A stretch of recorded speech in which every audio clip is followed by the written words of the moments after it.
Warahmatullahi wabarakatuh. Waalaikumsalam. Alhamdulillah rabbil alamin. Wassalatu wassalamu ala asyrafil anbiya'i wal mursalin wa ala alihi wa sahbihi ajma'in. Puji syukur kehadirat Allah Subhanahu wa taala.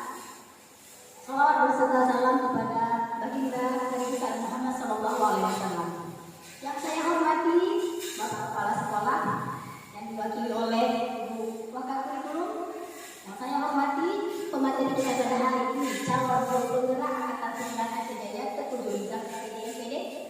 Dan yang saya hormati teman-teman sekalian Bapak Ibu yang sudah berhadir untuk mengikuti kegiatan kita, yaitu menyebarkan pemahaman dan penerapan pengalaman positif budaya positif yang nantinya akan disampaikan oleh pemateri kita ke-7 SPD.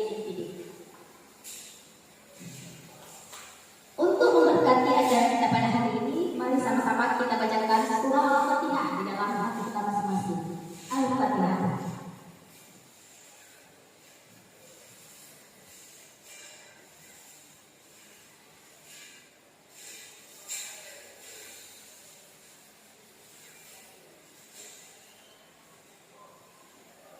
Amin amin ya rabbal alamin. Untuk selanjutnya, arahan dari kepala sekolah yang akan diwakili oleh wakil kepala sekolah bidang Wakakurikulum yang akan disampaikan oleh Ibu Irawati. Kepada Ibu Irawati dipersilahkan.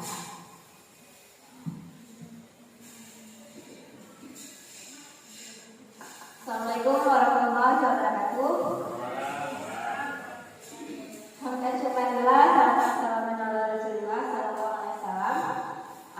Yang kami hormati para dewan guru yang telah berhadir pada hari ini, dan teristimewa yang kami hormati Bapak Guru SPD sebagai pemateri yang akan nanti menyampaikan penyebaran pemahaman dan penerapan pengalaman budaya positifnya sebagai calon guru penggerak angkatan 9.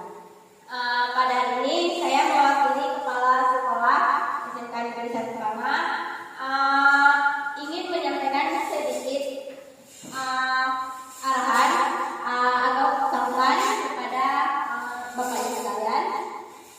Kami sangat mengapresiasi kepada Bapak Rizal SPD sebagai calon guru penggerak angkatan 9 Kabupaten Aceh Jaya yang telah menyebarkan pemahaman dan penerapan pengalaman budaya positif dalam pembelajaran. Semoga ini bermanfaat buat kita semua dan menjadi motivasi dan inspirasi buat kawan-kawan yang lain untuk ke depan bisa mendaftarkan diri sebagai calon guru penggerak angkatan selanjutnya. Nah, semoga nanti apa yang disampaikan oleh Bapak Rizal bermanfaat untuk kita semua. Sekian, assalamualaikum warahmatullahi wabarakatuh. Terima kasih kepada Ibu Irawati yang sudah memberikan sambutan dan juga apresiasi. Semoga kegiatan ini dapat berjalan dengan baik dan lancar. Baik, sekarang kita akan masuk kepada kegiatan inti, yaitu pemaparan penyebaran pemahaman dan penerapan pengalaman budaya positif yang akan disampaikan oleh Bapak Teguh Juwita SPD MPD, calon guru penggerak angkatan 9 Aceh Jaya. Kepada Bapak kami persilahkan dengan segala hormat. Assalamualaikum warahmatullahi wabarakatuh. Syukur alhamdulillah, salatu wassalamu ala Rasulillah sallallahu alaihi wasallam. Bapak kepala sekolah dalam hal ini yang diwakili oleh Ibu Wakil Kepala Sekolah bidang kurikulum Ibu Irawati SPD, Bapak Ibu Wakil Kepala Sekolah, Bapak Ibu Dewan Guru yang sudah berhadir pada hari ini. Ya, pada hari ini saya Teguh Rizal merupakan salah satu calon guru penggerak angkatan 9 Kabupaten Aceh Jaya, sudah melaksanakan kegiatan penerapan pengalaman positif di sekolah, budaya positif, dan hari ini saya akan berbagi pengalaman kepada Bapak Ibu semuanya, yaitu dengan judul menyebarkan pemahaman dan penerapan pengalaman budaya positif. Langsung saja. Konsep inti budaya positif ada 8. Yang pertama itu ada perubahan paradigma belajar. Ya. Perubahan paradigma belajar itu termasuk perubahan kurikulum. Yang hari ini kita sudah masuk ke kurikulum merdeka, dari kurikulum 2013. Selanjutnya disiplin positif. Ya, selanjutnya ada nilai-nilai kebajikan. Selanjutnya kebutuhan dasar manusia. Nanti kita akan bahas satu persatu. Selanjutnya ada motivasi perilaku manusia. Ada posisi kontrol guru. Ada keyakinan kelas. Ada segitiga restitusi. Nah, apabila kita sudah melaksanakan ke-8 konsep inti budaya positif sekolah ini, akan nyaman dan sangat tenang pada saat kita masuk ruangan. Jadi kita tidak lagi naik darah ya, atau tensi atau emosi sendiri pada saat masuk kelas. Kenapa? Karena kita sudah mengetahui konsep budaya positif dalam melaksanakan proses belajar mengajar. Bisa lanjut? Kita mulai bersama pembelajaran dengan paradigma baru. Yang seperti saya sampaikan tadi adalah pembelajaran dengan paradigma baru itu pembelajaran dengan pembelajaran yang dirancang berdasarkan prinsip pembelajaran berdiferensiasi. Bapak dan Ibu mungkin sudah pernah mendengar pembelajaran berdiferensiasi. Apa itu pembelajaran berdiferensiasi? Nanti lebih jelas saya jelaskan. Pembelajaran diferensiasi itu adalah pembelajaran yang dilaksanakan sesuai dengan kebutuhan manusia, sesuai dengan kebutuhan siswa. Siswa itu berbeda-beda. Kita kadang secara tidak sadar memaksa siswa harus bisa pelajaran kita. Padahal dia dalam pembelajaran diferensiasi itu ada melihat melihat kemampuan dasar siswa, kemudian minat siswa, kemudian profil siswa. Misalkan di minat, kan ada 3 pelajaran diferensiasi. Ada melihat ada 3. Yang pertama ada kinestetik, audio, ada video, ada kinestetik kan. Nah, siswa dengan dia karakter dia audio, dia tidak suka dengan video. Artinya waktu kita tampilkan video, dia tidak begitu suka. Anak siswa-siswa yang dia audio, dia suka ceramah. Kita jelaskan dengan ceramah, kita jelaskan dengan tulisan-tulisan. Tapi siswa yang video, dia tidak suka dengan dengan gaya belajar dengan ceramah. Dia tampil video, langsung dia paham. Kemudian ada juga satu lagi yang kinestetik. Jadi siswa kinestetik itu dia nggak suka dengan video, nggak begitu suka dengan ceramah-ceramah. Dia langsung misalkan belajar hari ini cara buat bedeng di jurusan pertanian, di jurusan TPH, jurusan teknik sepeda motor, menjelaskan cara kerja 2 tak, 3 tak, 4 tak seperti apa. Dia langsung kita ambil alat praktek, ini cangkul misalkan, cara nyangkul seperti ini, cara pukul bola seperti ini, langsung ada barangnya. Jadi siswa yang kinestetik dia langsung suka praktek, ya. Sehingga para peserta didik itu sesuai dengan kebutuhannya. Jadi siswa tidak terpaksa belajar, dia kita kelompokkan nanti. Satu kelompok siswa kinestetik, yang video satu, yang audio satu. Jadi kita bisa lebih mudah menjelaskan. Jadi berdasarkan tahap perkembangan sesuai teori psikologi modern untuk mewujudkan profil belajar Pancasila. Seperti kita ketahui bersama, profil belajar Pancasila itu ada. Pertama itu mungkin Bapak Ibu sudah tahu semuanya, beriman bertakwa kepada Tuhan Yang Maha Esa dan berakhlak mulia. Ya, yang kedua itu ada kebinekaan global. Yang ketiga itu ada bergotong royong. Siswa itu harus kreatif, bernalar kritis, dan mandiri. Inilah yang kita akan laksanakan pada kurikulum merdeka. Ada 6. Ya, yang kita sering dengar itu profil pelajar Pancasila. Ya, kita pasti akan mendengar ini. Miskonsepsi tentang teori kontrol. Ya, kita lihat yang pertama. Kita sering mengontrol siswa. Kita tidak pernah mengetahui siswa itu mau apa. Sering kita kontrol. Harus gini ya, harus gini ya, harus gini ya. Semua kita kontrol. Saya gambarkan di sini seperti orang mengontrol sebuah robot. Kita lihat pertama, ilusinya guru mengontrol murid. Kita tidak kasih celah, guru siswa itu harus bergerak. Kenapa kita nggak akan pernah kasih celah? Kita kontrol dari mulai dia masuk kelas sampai seterusnya kita kontrol. Kamu harus duduk di sini, nggak boleh pindah-pindah. Itulah namanya guru mengontrol murid. Selanjutnya ilusi yang kedua, bahwa kritik dan membuat rasa bersalah mampu mengeluarkan karakter. Ya. Yang ketiga, ilusi bahwa semua penguatan positif efektif dan bermanfaat. Artinya kita selalu mengatakan ke siswa seperti ini. Jadi semuanya ikut kita. Kita nggak pernah tahu siswa mau apa. Selanjutnya, ilusi bahwa orang dewasa berhak memaksa. Kita sebagai orang dewasa, sebagai guru kita bisa memaksa si siswa suka-suka kita membuat dia seperti apa. Minat dan bakat sendiri yang nggak bisa kita paksa. Nah, mengubah paradigma stimulus respon ke pendekatan teori kontrol. Yang kita harus laksanakan sekarang adalah teori kontrol. Ini perbedaannya. Kita baca satu-satu. Yang pertama, realitas kebutuhan kita itu sama. Ya. Teori kontrolnya, realita itu kebutuhan kita berbeda.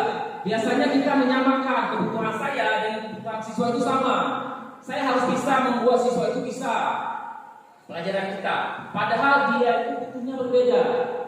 Yang kedua, semua orang melihat hal yang sama. Sebenarnya setiap orang itu memiliki gambaran berbeda. Kita selalu memaksa siswa. Ya. Yang ketiga, kita mencoba mengubah orang agar pandangannya sama dengan kita. Selalu. Ya, sebenarnya kita berusaha memahami pandangan orang lain itu tentang dunia. Kita harus memahami dia ini mau apa. Ya, selanjutnya perilaku buruk dilihat sebagai suatu kesalahan. Sebenarnya semua perilaku itu punya tujuan yang sama. Menurut kita perilaku itu buruk, padahal dia ada tujuan tertentu. Contoh, siswa datang terlambat, perilakunya buruk kan? Sebenarnya kalau kita lihat dia terlambat kenapa? Mungkin dia antara adik dulu, atau bocor ban Honda, atau ada orang tua yang sakit. Kita selalu menjudge siswa, kamu terlambat, kamu salah. Padahal dia belum tentu semuanya salah. Selanjutnya orang lain bisa mengontrol saya. Sebenarnya hanya Anda yang bisa mengontrol diri Anda. Dan saya bisa mengontrol orang lain. Sebenarnya Anda tidak bisa mengontrol orang lain. Dia hanya bisa mengontrol diri sendiri. Ya, itu sebenarnya. Pemaksaan ada pada saat bujukan gagal. Sebenarnya kolaborasi dan konsensus menciptakan pilihan-pilihan baru. Yang terakhir, model berpikir menang kalah. Sebenarnya model berpikir itu menang semua, ya, tidak pernah menang kalah. Lanjut. Nah, ini yang teorinya. Disiplin positif itu sebenarnya apa ya? Disiplin berasal dari kata disiplin. Nah, ya, yang artinya belajar. Disiplin mengacu pada disiplin diri yang memiliki tanggung jawab terhadap apa yang dilakukannya berdasarkan nilai-nilai yang diyakini. Ya, itu disiplin, arti kata disiplin yang sebenarnya. Sedangkan disiplin positif merupakan salah satu cara menerapkan atau penerapan disiplin yang bertujuan untuk menumbuhkan kesadaran serta memberdayakan peserta didik tanpa imbalan, penghargaan atau reward, ancaman atau hukuman. Kita sering melakukan siswa telat hukumannya ini, siswa yang cepat datang rewardnya ini. Kalau kita selalu mengatakan demikian, contoh banyak video-video yang kita lihat, siswa masuk kelas dikasih reward di tangan. Contoh di pramuka kita kemarin. Nah, setelah pramuka, sekarang siswa mau lagi? Enggak. Kenapa? Enggak ada reward. Belum ada kesadaran dari siswa tersebut. Dia mengatakan di message dia itu dia baru bisa melakukan ini apabila punya reward. Nah, sekarang kita coba terapkan di kelas. Kalau siswanya cepat datang kasih bintang 1 tempel. Waktu dia kita nggak punya bintang, apakah dia mau? Belum tentu mau. Ya, ada bintang nggak Bu? Nah, contoh kita di rumah. Di rumah ya. Nah, beli cabai sebentar, kasih. Ini uangnya. Ya, ini lebih 3.000 nak ya, nyampe aja. Besok kita suruh lagi, Mak, lebihnya kok nggak ada. Siapa yang salah? Kita yang salah. Coba sekali, jangan kasih reward untuk dia, kasih reward berbentuk lain. Kalau kita itu kasih ongkos, besok nggak pernah kasih ongkos, saya pindahkan dia beli. Mama kemarin beli cabai dikasih uang lebih. Nah, besoknya, nah itulah. Disiplin juga sama. Tanpa kita iming-iming ada reward, ada hukuman. Ya. Selanjutnya sebagai pendidik, nah, pasti tujuan kita adalah menciptakan peserta didik yang memiliki disiplin diri sehingga mereka berperilaku mengacu pada nilai-nilai kebajikan universal dan memiliki motivasi intrinsik dalam merubah perilaku ke arah yang lebih baik. Intrinsik itu kan dari perilaku dari diri dia, bukan dari kontrol orang lain. Kesadaran dia sendiri seperti itu. Selanjutnya, nah, kita lanjut ke nilai-nilai kebajikan. Nilai yang disepakati bersama, itulah nilai kebajikan.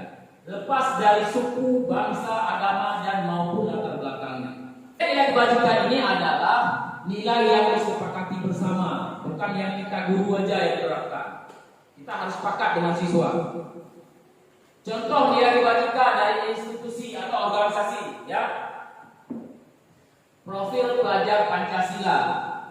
Pertama, beriman dan bertakwa kepada Yang Maha Esa dan berakhlak mulia, berkebinekaan global, gotong royong, mandiri, kreatif dan bernalar kritis. Itu merupakan salah satu nilai-nilai kebajikan.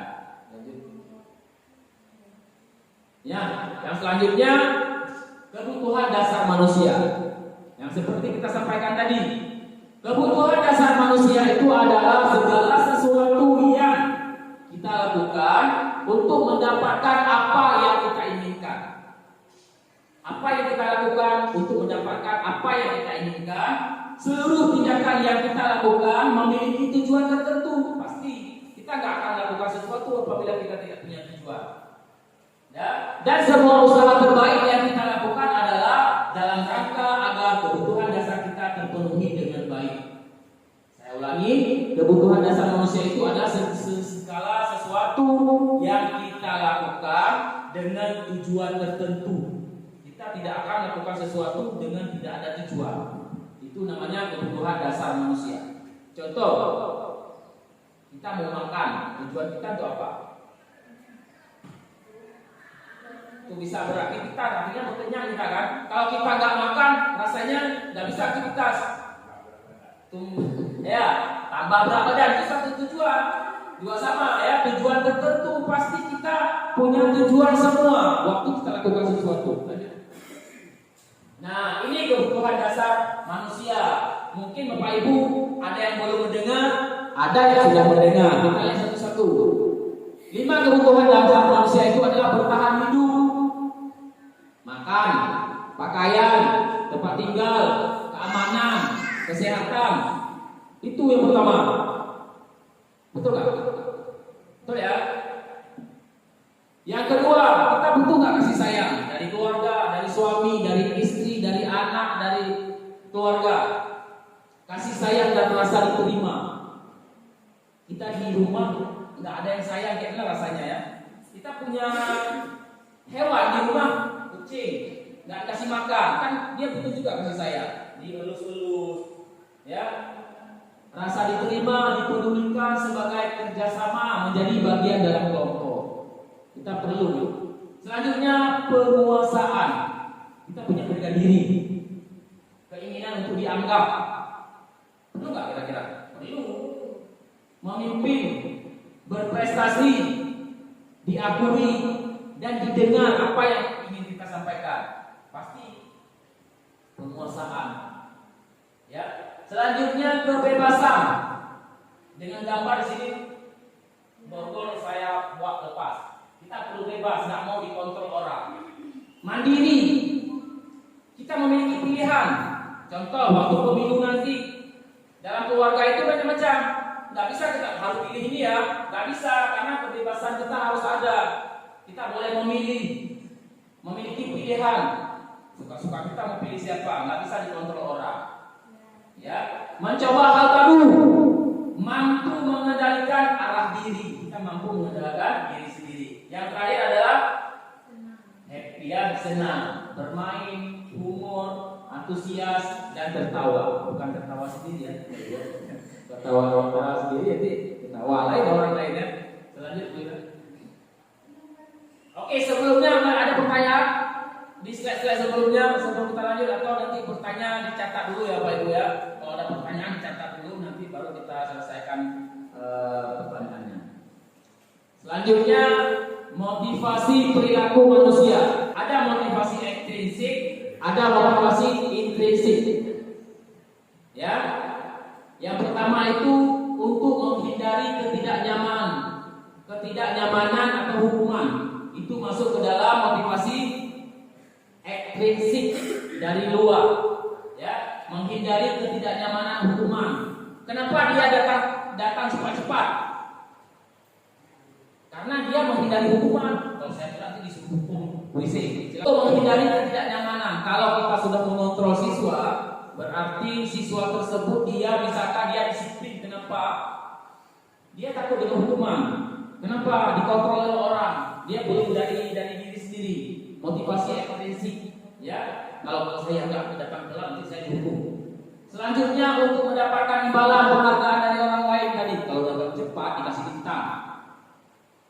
Kalau datang cepat dikasih uang, dikasih kue, dan seterusnya. Nah, yang terakhir adalah motivasi intrinsik dari siswa sendiri untuk menjadi orang yang mereka inginkan dengan menghargai diri sendiri dengan nilai-nilai yang mereka percaya. Jadi apabila siswa sudah memiliki rasa motivasi intrinsiknya sendiri, nggak kita kasih reward, nggak kita kasih hukuman, dia memang udah disiplin. Bapak Ibu yang saya banggakan, kita sebagai guru juga sama. Tanyakan pada diri sendiri, kalau saya datang terlambat, kalau saya datang cepat, apakah karena kepala sekolah berdiri di depan itu, atau saya datang cepat karena tanggung jawab saya harus cepat datang? Nanti saya ada waktu untuk sarapan, ada waktu untuk istirahat baru masuk kelas. Itu masing-masing. Bapak Ibu bisa menjawab diri sendiri. Apakah saya termasuk motivasi saya itu ekstrinsik atau intrinsik? Nah, kita bisa jawab bersama masing-masing. Ibu ya. Ada 3 motivasi tadi. Yang pertama hukuman, yang kedua konsekuensi, yang ketiga restitusi. Yang pertama itu hukuman. Apa yang dikatakan hukuman? Contoh, tidak terencana tiba-tiba datang siswa telat 10 menit, kamu pasal 10 kali. Itu hukuman. Kenapa? Siswa nggak tahu kalau saya telat, saya akan dihukum ini. Kita masuk kelas, siswa telat, masuk kelas nggak bawa PR, surat pendek, 10 surat pendek. Itu hukuman atau konsekuensi? Kita harus bedakan yang mana konsekuensi, mana hukuman. Ya, tidak terencana tiba-tiba, berarti dia hukuman. Murid tidak tahu apa-apa yang akan terjadi, tidak dilibatkan. Contoh, kalau nggak buat PR, kita nggak biasa kan kita buat kontrak kerja ya, di kelas ada buat kontrak tuh. Kalau nanti telat atau buat PR-nya nggak buat PR, ini hukumannya. Itu bukan namanya hukuman lagi, tapi sudah jadi konsekuensi karena dilibatkan bersama, sepakati. Bersifat satu arah, itu hukuman. Tanpa sepengetahuan siswa. Ini bedengan nggak selesai satu. Kamu nanti harus mandi pakai air tenderan ini, misal. Dia nggak tahu, tapi kalau dia sudah tahu, itu bukan lagi hukuman namanya, konsekuensi. Ya. Selanjutnya berupa hukuman fisik. Bapak Ibu sering melihat siswa disuruh tidur keliling. Itu hukuman atau konsekuensi? Bisa kita lihat, siswa nggak tahu, kita harus buat tuh. Siswa melapor, sah. Kenapa? Dia nggak tahu kan hukum di sebuah lapangan, apalagi tempel ini. Saya sebenarnya nggak setuju, tapi karena kita belum sepakat, silakan. Ya, itu hukuman Bapak Ibu. Baru boleh kita buat konsekuensi dan aturan di sekolah. Ini aturannya, kalau ini dilanggar, ini yang konsekuensinya. Kalau kita laksanakan sekarang Bapak Ibu, itu hukuman. Kita bukan menyampaikan nggak bisa dihukum, bukan, harus konsekuensi kita berikan, bukan hukuman. Nah, paham ya? Oke, yang mana hukuman kita lihat sekarang Konsekuensi itu adalah terencana, disepakati sesuai dengan peraturan di sekolah. Contoh, kita di kelas, siswa nggak buat PR, apa konsekuensinya? Tapi kita nggak bisa tahu sendiri, harus buat dulu. Sepakat dengan siswa, keyakinan kelas kita. Ya, beberapa hari yang lalu saya sudah buat semua kelas. Nanti Bapak Ibu bisa terapkan atau buat punya sendiri. Nah, lebih bagus lagi di kelas dibuat masing-masing oleh kelas. Ya. Kemudian murid itu tetap dibuat tidak nyaman, sama-sama tidak nyaman kan? Memang konsekuensi, tapi dia tetap tidak nyaman. Ya. Kemudian setiap guru selalu memonitor murid. Artinya segala sesuatu yang dilakukan itu harus bersama. Alhamdulillah, setelah saya laksanakan budaya positif itu di kelas, saya sudah terkontrol sekitar 60% emosi saya di kelas. Saya nggak perlu lagi masuk kelas, siswa belum rapi, mejanya nggak rapi, siswa dan tertib, lebih tertib dari biasanya sebelum saya laksanakan ini, Bapak-Ibu. Ya, yang paling nampak itu di kelas 1 TSM.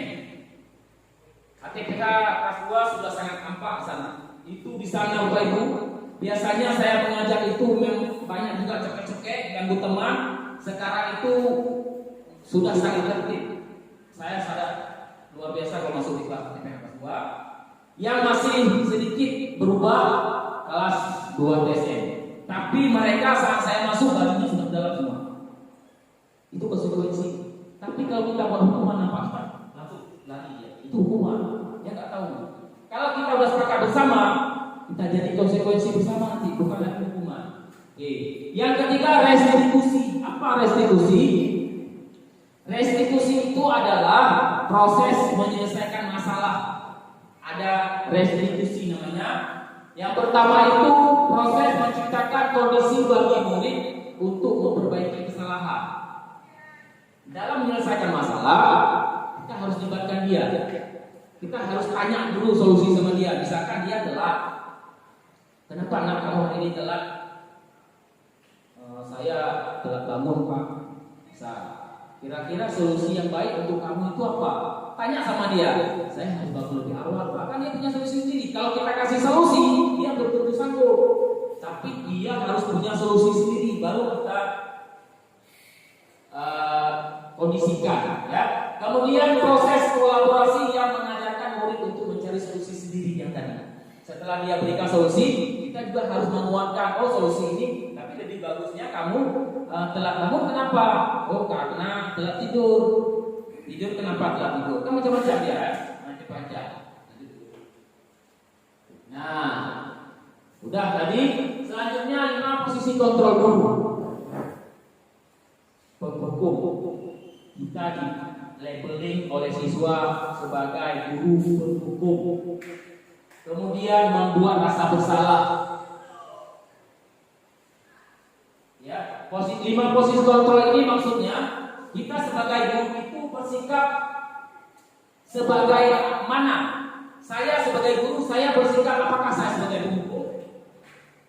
Apakah saya bersikap sebagai memberi rasa bersalah? Contoh, siswa berbuat salah nih. Kita bilang gini, semua masalahnya misalkan dia telah datang. Kita bilang gini, semua manusia itu membuat kesalahan, termasuk saya, termasuk kamu. Itu namanya membuat merasa bersalah. Artinya bukan dia saja melakukan kesalahan, saya juga melakukan kesalahan. Tapi apa yang kita lakukan? Ya. Selanjutnya saya bersikap sebagai teman. Contoh, kayak mana kita merangkul siswa, kita menganggap siswa itu seperti teman. Artinya waktu kita cari solusi, guru sendiri lebih tahu. Siswa seperti ini, kita harus beranggapan dia itu seperti teman kita, beranggapan ya. Nah, kemudian memantau dan terakhir manajer. Kita lihat satu-satu. Nih contoh kasus penerapan 5 posisi kontrol tadi. Yang lebih jelasnya yang pertama sebagai penghukum. Siswa kasusnya memakai sendal pada saat upacara bendera. Kita sebagai penghukum langsung kita bilang, kamu nak hormat bendera 1 jam setelah upacara. Itu sebagai penghukum. Boleh lagi kamu bersihkan WC sampai habis 2 jam pelajaran. Kita sebagai penghukum. Artinya kita sebagai guru itu gak pernah kita menjadi teman dia, menjadi manajer bagi dia, menjadi apa lagi tadi? Membuat kesalahan dan seterusnya. Asal ada masalah langsung kita hukum. Itu sebagai kita penghukum. Nanti kita bisa introspeksi diri. Saya di posisi mana? Yang kedua, membuat merasa bersalah. Contoh, bahasanya begini. Beberapa kali bapak atau ibu harus beritahu kamu, nak, kamu selalu saja mengecewakan saya. Tadi ada tukang selak ini, berapa kali kamu udah telat? Ibu udah bilang kemarin kamu jangan telat lagi. Sering saya dengar guru di sana menyampaikan demikian. Kamu nggak sayang sama ibu. Gara-gara kamu, ibu selalu dituduh sama orang. Sering saya dengar di sana. Waktu di salam siswa ada waktu telat. Saya sering mengatakan, ternyata baru tahu itu ternyata termasuk dalam membuat merasa bersalah. Kita buat dia bersalah. Kamu nggak sayang sama saya, nak. Tiap hari saya harus tegur kamu. Kamu nggak bosan? Tiap hari harus tegur. Tiap hari harus bapak tegur. Sebagai teman, ayo dong ikut aturan sekolah. Tolong bapak atau bapak. Sekali ini sudah tidak apa-apa. Lain kali jangan sampai berbuat itu lagi ya. Itu kita bersikap sebagai teman bagi dia. Mungkin ada siswa yang terima, tapi kalau kita langsung hukum, dia dendam sama kita. Tapi kalau kita merasa kita sebagai teman dia, artinya ada batasnya ya. Ayo dong, ikuti aturan sekolah yang ada. Tolong bantu ibu atau bapak. Sekali lagi, sudah tidak apa-apa lah. Ini terakhir kamu telat misalkan. Lain kali jangan lagi buat seperti ini ya. Nah, itulah kira-kira. Itu posisi kita sebagai teman. Selanjutnya sebagai pemantau. Kamu sudah melanggar peraturan sekolah. Kamu tahu konsekuensinya? Setelah upacara, kamu beli sandal dan jangan diulangi lagi. Itu sebagai pemantau. Ada demikian, ada. Sering kita mengatakan demikian. Waktu di siswa misalkan masalahnya apa, suruh beli sendal. Atau ada siswa nggak ada bolpen, udah kamu beli bolpen dulu. Ada nggak? Ada. Itu kita sebagai pemantau. Posisi kontrol apakah saya kecewa sekali dengan kamu? Posisi kontrol seperti apa? Saya kecewa sekali dengan kamu. Yang kedua, ayolah lakukan demi bapak ibu. Yang kedua tadi sebagai teman. Yang ketiga, kamu tidak pernah benar melakukannya. Salah semua. Yang keempat, kamu tidak pernah mendapat nilai jika tidak mengerjakan tugas. Ini beberapa bahasa yang bisa kita terapkan. Yang kelima, apa rencana kamu untuk menyelesaikan masalah ini? Itulah kira-kira. Lanjut. Nah, kira-kira ya ini materi selanjutnya, keyakinan kelas. Mengapa di kelas itu harus ada keyakinan? Mengapa tidak aturan saja yang dibuat? Apa beda aturan dengan keyakinan? Ada bisa terangkat argumen? Silakan. Mengapa keyakinan kelas yang kita akan buat? Mengapa bukan peraturan saja, peraturan kelas? Artinya ada perbedaan antara aturan kelas dengan keyakinan kelas. Ada yang bisa menanggapi? Bu Andri? Bu, gimana? Konsekuensi tadi. Kenapa bukan keyakinan kita buat? Kenapa mengapa keyakinan yang harus kita buat bukan peraturan? Artinya beda peraturan dengan keyakinan. Ya. Bu Andri bilang tadi ini sama dengan hukuman dan konsekuensi tadi. Ada yang lain, Bu Nuri?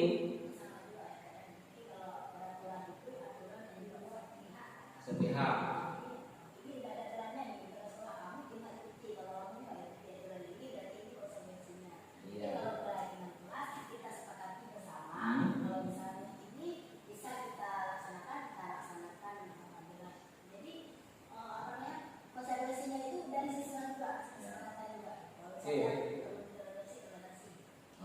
Tadi bapak-bapak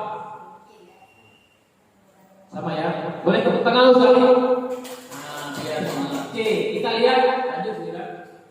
Terima kasih ya atas jawabannya. Nah, pembentukan keyakinan kelas bersifat abstrak, ya, berupa pernyataan universal ya bebas ya, pernyataan.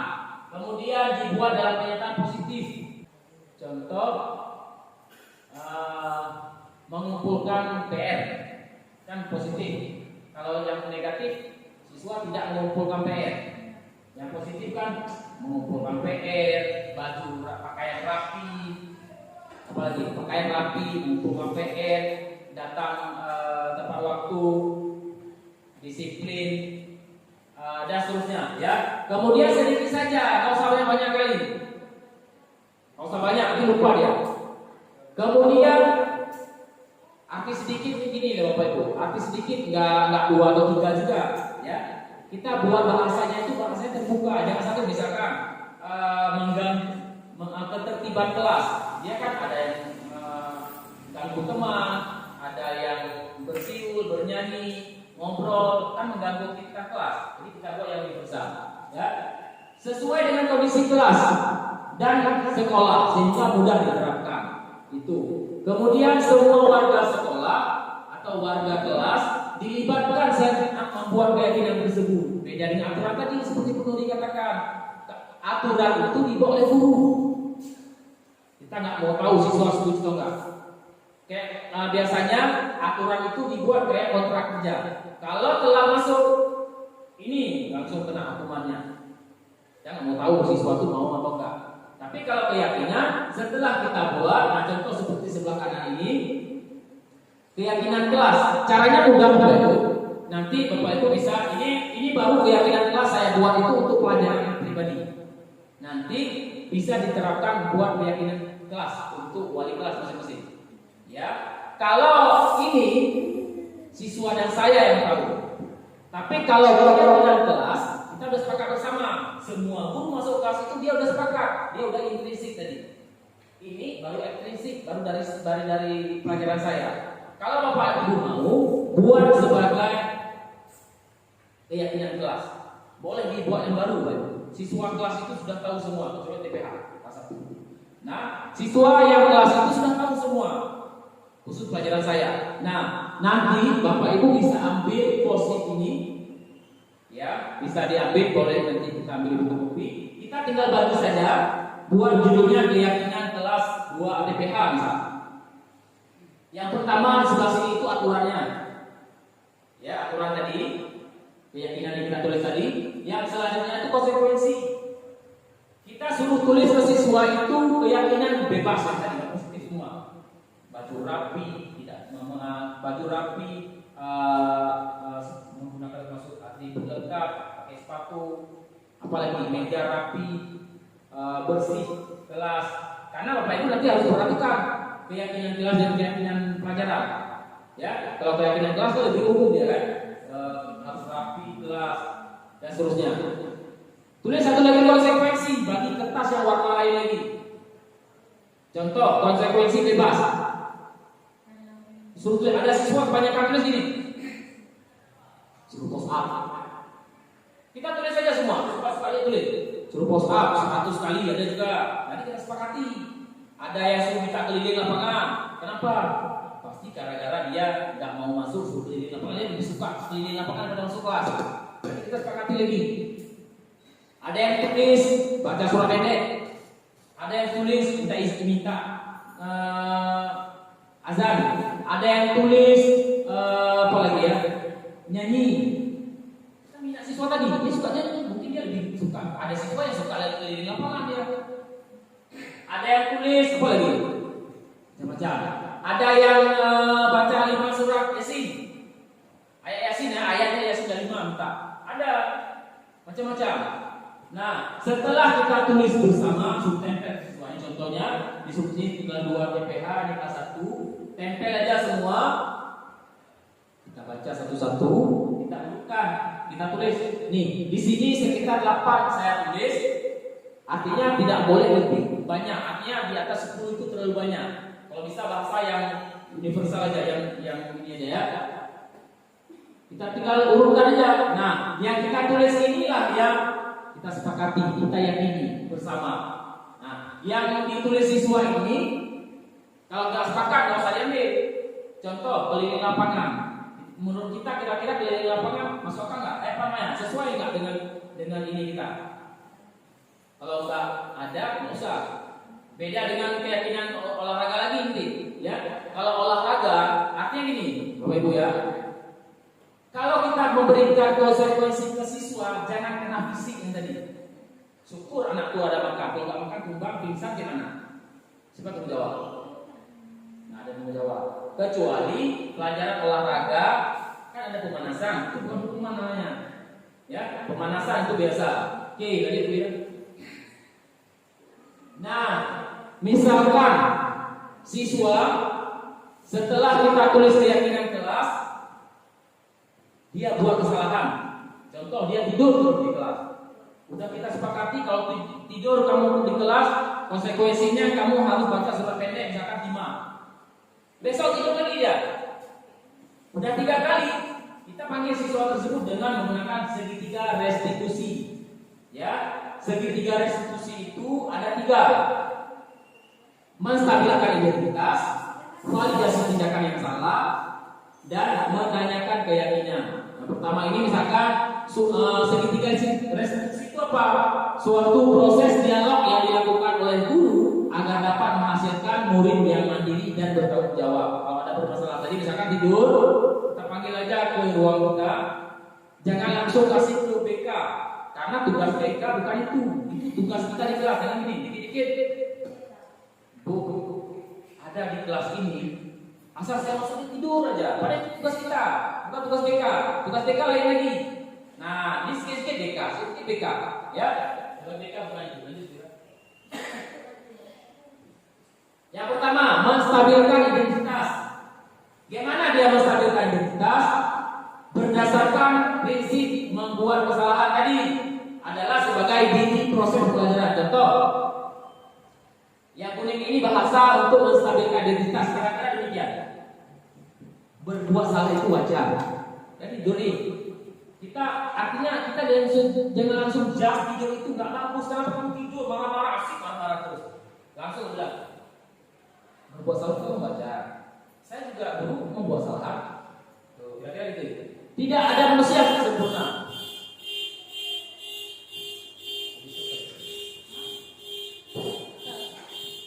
Oke, lanjut ya. Bapak Ibu juga pernah melakukan itu. Artinya kita bukan mendukung dia, tapi membuat dia nyaman dulu. Ya. Kemudian bapak atau ibu tidak mau mencari siapa yang salah, tetapi bapak ibu ingin mencari solusi dari masalah kamu. Artinya, kalau sudah kita buat demikian, siswa itu tidak terpojok. Ya, tidak terpojok. Selanjutnya, kamu berhak merasa begitu. Nah, misalkan siswa itu sudah mengatakan, kenapa kamu tidur ini jawabannya, kamu berhak merasa begitu. Nanti kita kuatkan. Nah, itu. Yang kedua, validasi tindakan yang salah. Berdasarkan prinsip setiap perilaku berupaya memenuhi suatu kebutuhan tertentu. Contoh, apa saja? Siswa yang bersalah tadi, kamu pasti punya alasannya apa kamu melakukan hal itu. Nah ya, selanjutnya padahal kamu bisa melakukan yang lebih buruk lagi. Contoh, tadi siswa tidur, atau siswa misalkan bukan tidur, misalkan siswa itu mengganggu teman, atau ada siswa lain mengganggu dia, ambil bolpen dia. Sering kan apakah di kelas itu siswa mengambil bolpen orang temannya. Si pemilik bolpen itu marah, dia pukul temannya, kan jadi salah nih. Nah, kita melaksanakan itu, kamu pasti punya alasan mengapa kamu melakukan itu. Kita nggak bisa langsung judge, kamu kenapa pukul dia? Dia punya alasan sendiri. Padahal kamu bisa melakukan lebih dari itu. Dia tadi pukul. Padahal kita bilang gini, padahal kamu tadi bisa lebih dari itu melakukannya. Bisa jadi dibunuh misalkan, atau dipukul yang lebih kuat lagi ya. Kemudian kamu patut bangga karena telah melindungi suatu yang penting buatmu. Kan bolpen dia. Dia artinya kita bukan mendukung dia, tapi menguatkan dia dulu sebelum kita selesaikan. Kemudian kamu melakukannya karena mempertahankan sesuatu yang penting bagimu. Ya betul. Ya, nanti setelah itu baru kita selesaikan. Kita tanya dulu apa yang dia mau. Yang terakhir itu menanyakan keyakinan kita. Nah, berdasarkan prinsip teori kontrol tadi bahwa pada dasarnya kita itu termotivasi secara intrinsik. Apa keyakinannya kelas kita? Kita tanya sama dia, yang udah kita sepakati itu. Dia jawab ini. Nilai-nilai apa yang telah disepakati bersama. Kemudian seperti apa gambaran sebuah kelas yang ideal menurut kamu? Contoh yang tadi, mengapa keyakinan kelas kita? Apa keyakinan kelas? Disebutkan. Keyakinan kelas yang mana kamu sudah langgar? Saya mengganggu aktivitas kelas misalkan. Tadi kan mengambil bolpen teman, ketertiban kelas. Kemudian kita tanya lagi seperti apa gambaran sebuah kelas yang ideal. Kita tanya sama dia, suruh cerita. Kemudian kamu ingin menjadi orang yang lebih ideal seperti apa? Kita tanya sama dia, dia akan menjawab nanti. Ini contoh penerapan segitiga restitusi. Kebetulan kasusnya ini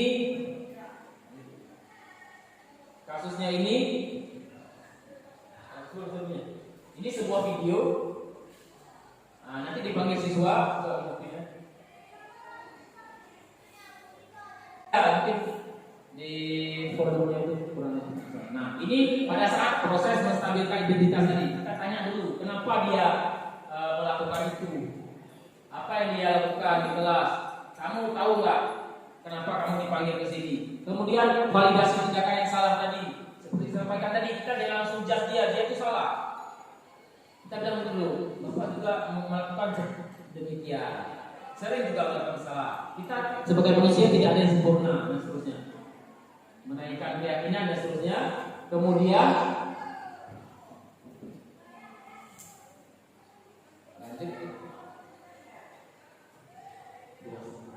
nah, sebagai penutup, dalam penerapan program disiplin positif ini hendaklah guru memiliki standar kepribadian, profesional dan sosial bagi yang baik, di mana guru mampu merefleksi diri dalam posisi kontrol saat ini. Artinya kita sebagai guru langsung semua orang itu salah, ya. Kemudian bagaimana perjalanan diri sebagai among? Among itu yang untuk uringan ini ya Pak Ibu ya, singkat ya. Sebagai among kita, manajer yang mampu murid-murid menjadi lisan yang mandiri, merdeka dan bertanggung jawab. Itu sebagai standar nasional. Oke.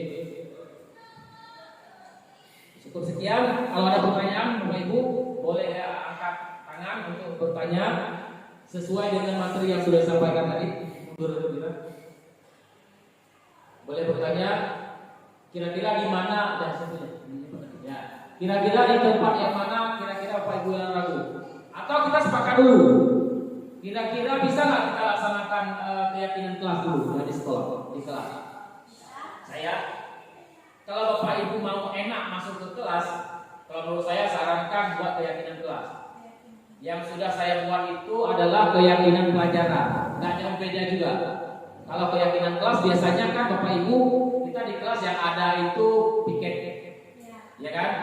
Kalau keyakinan kelas itu masuk ke piket, nggak piket apa konsekuensinya? Siswa sekarang banyak tuh nggak piket, kita nggak pernah kita buat konsekuensinya. Ya, misalkan kalau dia nggak piket, apa konsekuensinya? Kalau nggak buat PR itu pelajaran ya, boleh juga nanti dijadikan sapu, ditulis di karton, kayak buat roster, boleh juga ditempel di karton, ditempel. Kita lihat sendiri, satu lembar karton untuk keyakinan, konsekuensi. Jadi setelah siswa tinggal kita tunjuk. Saya merasakan sendiri Bapak Ibu, siswa masuk kelas itu dia memang masih ada waktu, kita kasih ganti, misalkan telat 20 menit. Misalkan kita maklum bersama lah, nanti kita satu. Kita kasih misalkan 2 atau 5 menit, paling telat 5 menit. Telat dari 5 menit Bapak Ibu, pas masuk dia, kita langsung lihat aja. Berapa menit telat? 4 menit, langsung lagi ya. Tapi kalau udah 5 menit dan 6 menit, kita langsung berdiri. Tahu dia konsekuensinya. Gak perlu Pak suruh, gak perlu Pak paksa. Si di kelas 1 di SMA Irwandi Pak Ibu ya, Irwandi itu sulit kita atur. Tapi, nah biasanya kalau dia telat, dia langsung gak mau saya suruh ke depan, gak mau dia. Tapi sekarang, kamu tahu apa salahnya? Tahu Pak? Apa konsekuensinya? Pak, langsung depan. Nah, kita tanya ke kawan-kawan, apa konsekuensinya kalau ini? Orang tuh bisa memilih yang mana dia suka. Oh Pak, ini dia mau, udah dia langsung melakukan itu. Bahkan gara-gara itu siswa ada yang berapa kali saya nggak tahu siswa itu bagus, ada bagus bahasa baca Al-Qur'annya bagus, ternyata bisa dia nggak pernah baca doa di upacara. Bagus sekali, siapa namanya? Kelas A. Ajud. Ada lagi selain Ajud. Saya nggak pernah tahu. Ternyata kita bisa dari situ kita bisa melihat minat siswa. Nah, pada saat kita belajar berdiferensiasi nanti sudah mudah. Ya. Ada pertanyaan? Assalamualaikum warahmatullahi wabarakatuh. Salam. Saya sebagai wali kelas 1B ada masalah. Yang pertama masalahnya Randi Fari. Saya panggil lepas tidak sekolah karena kerja sama gelar tahun 10. Kemudian hari selanjutnya setelah saya panggil kira-kira apa konsekuensinya panggilan tahun menjarah sekolah tahu apa? Nanti tidak naik kelas. Dia sudah tahu konsekuensinya, saya beritahukan konsekuensinya. Habis itu nggak datang-datang lagi. Mungkin karena mengingat apa yang sudah banyak, habis itu dia menghilang. Nah, di sini saya gara-gara konsekuensi tersebut bisa juga bermasalah ke depannya dia menjadi putus sekolah. Pertama penyebab dia malas sekolah gara-gara kerja, kedua dia susah bangun tidur. Selanjutnya yang kedua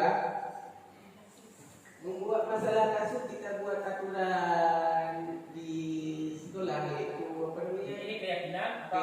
Keyakinan. Nanti dia pilih yang mudah-mudah. Kalau enggak kita kasih hukuman ataupun enggak dia pilih yang mudah-mudah semua. Yang susah-susahnya enggak pilih.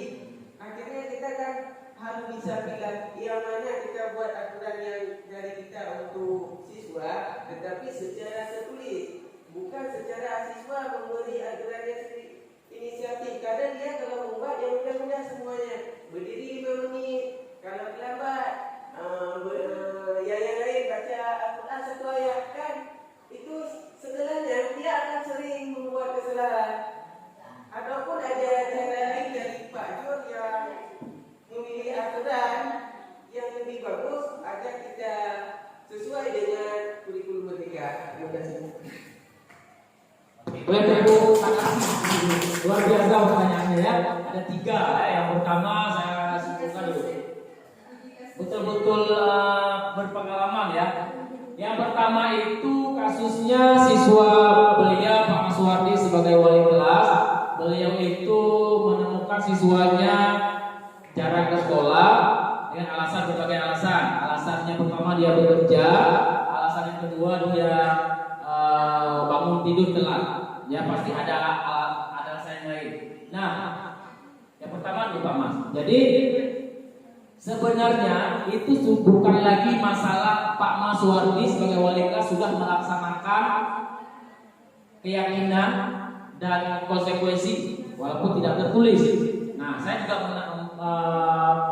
mendengar kemarin yang disampaikan Pak Maswardi. Setelah Pak Maswardi menanyakan dan sepakat sama siswa, kalau kamu tidak sekolah dengan sekian persen tidak hadir, kamu tidak naik kelas. Kan demikian. Itu memang aturan sekolah. Ya. Kemudian jika kamu telah bangun tidur atau kamu bekerja, kenapa? Kita juga sudah memberikan solusi kalau bekerja itu kalau bisa di jam luar sekolah. Nah, kemudian dia berpendapat, Pak, kalau saya bekerja setelah jam sekolah, saya nggak bisa bekerja karena orang yang tempat saya kerja itu kerjanya pagi. Nah, kita juga kasih solusi kalau kamu memang demikian, kamu harus memilih, pilih sekolah atau pilih kerja. Nah, yang jadi masalahnya adalah apabila kita berikan solusi demikian, dia akan putus sekolah dan kita akan dilapor. Di depan kelas sekolah kita itu ada kontak person. Apabila ada siswa yang putus sekolah, harus sekolah. Artinya siswa putus sekolah itu dia punya alasan. Contoh, bukan dia malas atau bekerja, bukan. Artinya dia putus sekolah itu karena tidak punya biaya misalkan. Misalkan dia putus sekolah dengan motivasinya nggak ada, kita harus rangkul dia harus sekolah. Tapi kalau masalah seperti ini Pak Mas, sulit kita selesaikan. Memang dia keinginan sekolah itu kurang.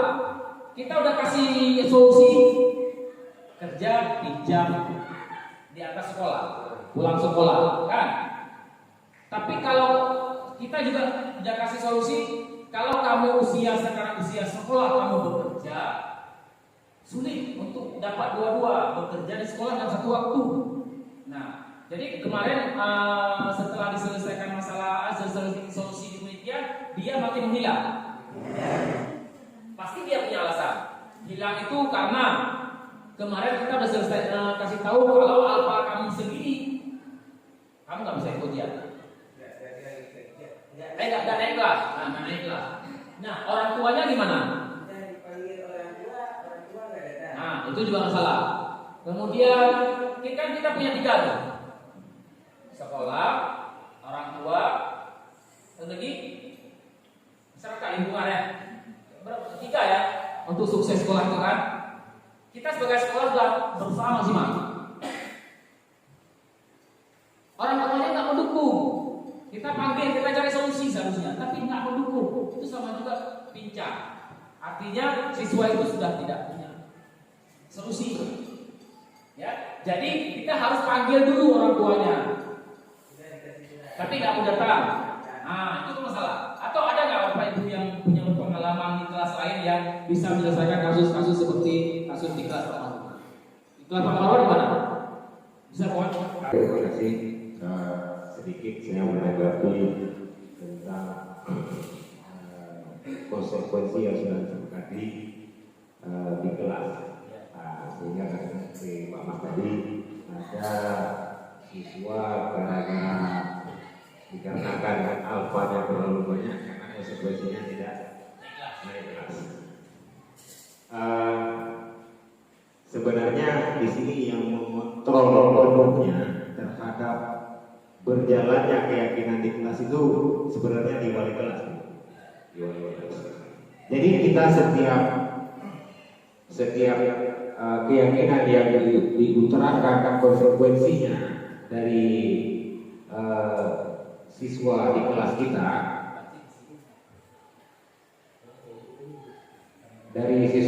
kita, itu kita sudah tahu artinya apa. Kalau misalkan konsekuensinya itu terlalu ringan, itu akan memicu siswa untuk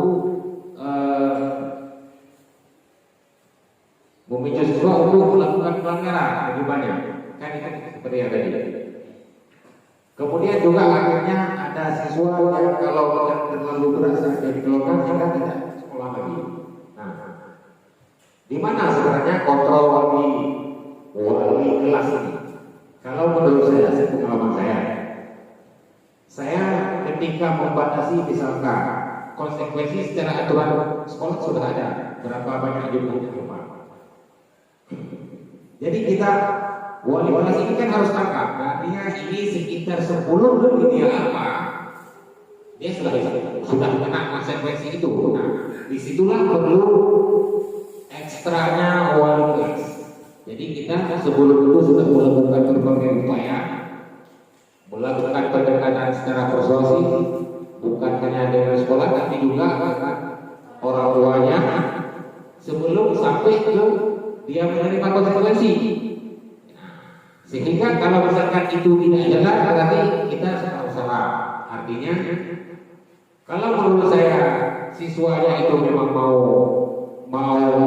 melanjutkan sekolah, atau dia memang mungkin ada kendala sebelum selama ini banyak kendala untuk berhadir di sekolah, dia masih ada waktu untuk memperbaiki. Tetapi kalau sudah sampai ke batas akhir,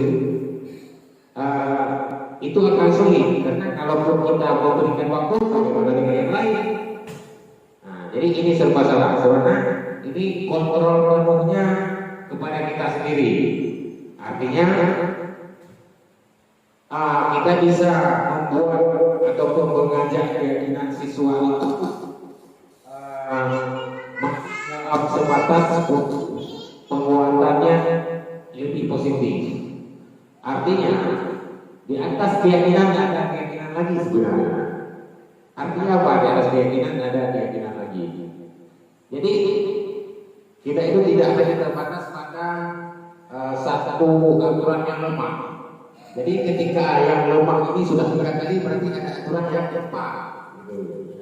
Ada plan B-nya. Nah itu kan kita bisa membaca situasinya. Itu kan yang maksud saya kontrol dari dua siswanya. Mungkin sekian. Terima kasih. Untuk Pak Marwa. Baik, terima kasih Pak Marwa. Nah, luar biasa. Memang iya Pak Marwa. Kita tidak bisa berpacu dengan satu plan ya, harus punya plan B. Jadi ada siswa kita memang dia nggak bisa dengan plan A. Kita udah sepakati keyakinan kita ke kelas ini, keyakinan atau kesepakatan kita di kelas. Oh enggak, ini konsekuensinya. Jadi memang siswa memang bandel, memang bukan bandel kan. Memang ada siswa demikian, dia harus ada plan B. Kita sebagai wali kelas harus punya banyak hal ya. Harus punya banyak ide yang tujuannya agar siswa itu harus sekolah seperti mana caranya. Kita udah ke rumahnya belum Pak? Belum. Berarti harus ke rumahnya dulu. Karena orang tuanya nggak datang ke sini bisa jadi ada masalah ya, ada alasan nggak punya kereta atau jauh atau ada punya anak bayi atau seterusnya. Kita kan nggak tahu sekarang. Coba dulu nanti ke rumahnya, visit ke rumah, lihat kondisinya. Siapa yang udah pernah visit ke rumah lagi? Ke rumah siswa yang termasuk kelas saya, Pak. Oke, mungkin rumah mungkin bisa memberikan sedikit pengalaman waktu visit ke sekolah, ke rumah siswa seperti apa? Paling kita ke rumah kalau misalnya dia mau naik pas saat mau kenaikan kelas yang pengalaman yang sudah untuk senior, saya buat surat pernyataan. Jadi orang tua di rumah kontrol, kita yang kontrol di sini. Apabila anaknya nggak di sekolah, orang tuanya hubungi kita. Kemudian kalau anaknya nggak sekolah, kita telepon orang tuanya sehingga orang tua mencari anaknya di mana dia berada. Jadi kita udah tahu, oh solusinya terserah orang tuanya karena anaknya nggak sampai ke rumah. Ke sekolah. Oh iya, ke sekolah. Baik, terima kasih Iman. Jadi gini, tadi kita sepakat sama orang tua nih. Iya. Karena informasi utama yang dapatkan Pak Mas Wadi kemarin dia bekerja Mas ya. Informasi dari dia, kita nggak tahu orang tuanya. Apakah benar? Mungkin dia nggak tiap hari bekerja, memang malas. Jalan-jalan main-main. Ya main-main. Nah, berarti masih ada solusi Pak Mas. Dia tinggal sama kakeknya. Ya. Kedua kerja kadang-kadang juga sama kakeknya. Itu jadi gini. Kakeknya sendiri. Jadi orang tua tidak mengantar anaknya untuk sekolah. Jadi masalahnya yang kita dapat itu anak itu berkeluar ya. Oke ya. Bukan biasa kasusnya. Orang tua membiarkan anaknya tidak sekolah. Pak Mas, jadi informasinya kemarin anak itu orang tuanya itu nikah lagi ya.